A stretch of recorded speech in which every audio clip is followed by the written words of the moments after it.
In yet another diplomatic flare-up, China has issued three staple visas to spokesperson from Arunachal Pradesh who were going to take part in university-level martial art event in China starting from Friday. Initially, the visa of these three spokespersons were rejected, but then after some persuasion, these visas were issued, but then they were issued staple visa. Staple visa is something that is sort of gesture from a country that it does not recognize a particular land or people coming from that land under the sovereignty of the host country, and this is why the staple visa is issued. India has always objected to this Chinese stance of issuing staple visa by Chinese side to people residing in Arunachal Pradesh because China has claimed the territory of Arunachal Pradesh belongs to it. China has in the past also issued some staple visa, creating diplomatic stiff between the two sides. Some times back, China has also issued staple visa from people from Jammu and Kashmir. But the latest incident has clearly not gone down well with the Ministry of External Affairs, which rejected outrightly this gesture by the Chinese side on Thursday in a formal press briefing. External Affairs Ministry spokesperson Arindam Bagchi termed the Chinese decision as to revive the practice of a staple visa for Indian spokesperson from Arunachal Pradesh as unacceptable. And he also said that India has launched a very strong protest on 27th and it would respond suitably after Beijing refused to give normal visas to three wushu martial arts athletes.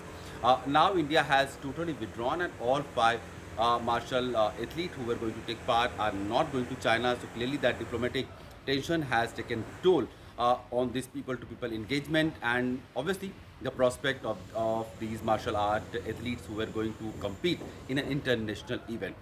Staple visa has always been an issue in the between the two sides.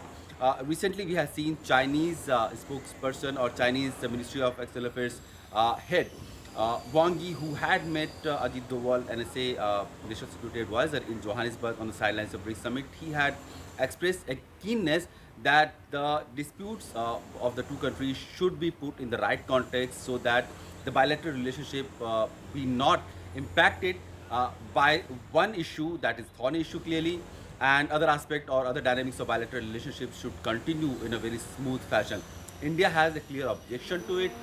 External Affairs Ministry, the Minister of External Affairs, S. Jaishankar, has time and again underlined this fact that unless and until peace and tranquility returns to the border areas, and unless and until there is a complete disengagement and Chinese sides go back, there cannot be a very normal India-China relationship that one can foresee.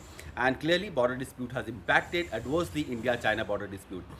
What Chinese sides have been claiming that they want a normalcy in the relationship, and what they are showing in their action on ground by issuing staple visa to people from India, from a state of Arunachal Pradesh, clearly are not incongruence, and they shows that the Chinese action and the Chinese warnings are entirely different.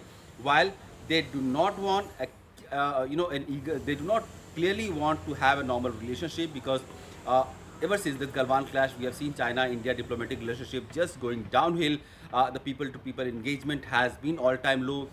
The direct flight between India and China has not been started.